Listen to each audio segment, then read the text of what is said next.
రానున్న 2024 సార్వత్రిక ఎన్నికల్లో వైసీపీని ఇంటికి పంపించాలి అంటూ తెదేపా జనసేన పొత్తు ప్రకటించడం జరిగింది.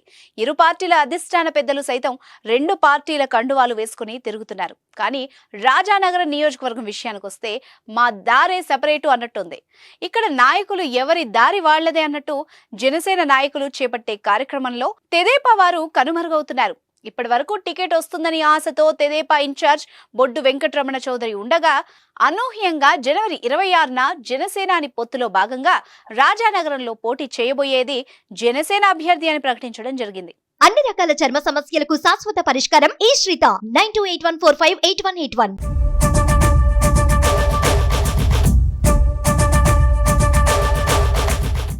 అప్పటి నుంచి జనసేన ఇన్ఛార్జిగా ఉన్న బత్తుల బాలరామకృష్ణ జెట్ స్పీడ్ లో కార్యక్రమాలు చేపడుతూ ముందుకు వెళ్తున్నారు.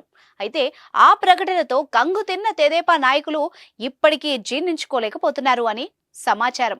పొత్తులో భాగంగా ప్రతి కార్యక్రమంలో ఇరువురు కలిసి తిరగాలి, కానీ తెదేపా నాయకులు చెప్పుకునేది జనసేన పవన్ కళ్యాణ్ ప్రకటించారు తప్ప మా నాయకుడు చంద్రబాబు ప్రకటించకుండా ఎలా కన్ఫర్మ్ చేస్తారు అని అనుకుంటున్నట్టు సమాచారం.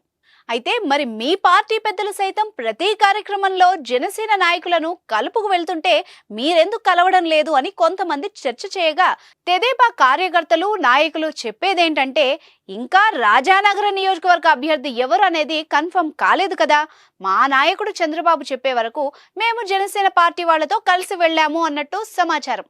పైగా మాకు అధిష్టానం వాళ్ళు కూడా చెప్పడం జరిగింది, మేం చెప్పే వరకు కలిసి వెళ్ళవద్దు అన్నట్టు సమాచారం.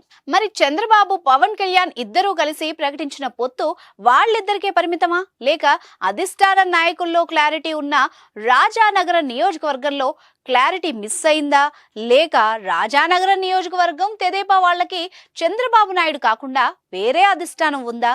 ఇది ఇలా ఉండగా కొంతమంది దిగువ స్థాయి తెదేపా కార్యకర్తల్లో కలిసి ప్రయాణం చేయాలన్న మా అధిష్టానం వెళ్లొద్దు అంటోంది, మేము నలిగిపోతున్నాము అని అనుకుంటున్నారట. ఇప్పుడే ఇలా ఉంటే రానున్న రోజుల్లో నోటిఫికేషన్ వెలువడే పరిస్థితులు ఏమైనా మారతాయి, లేక ఇదే విధంగా కొనసాగిస్తారా అని వేచి చూడాలి.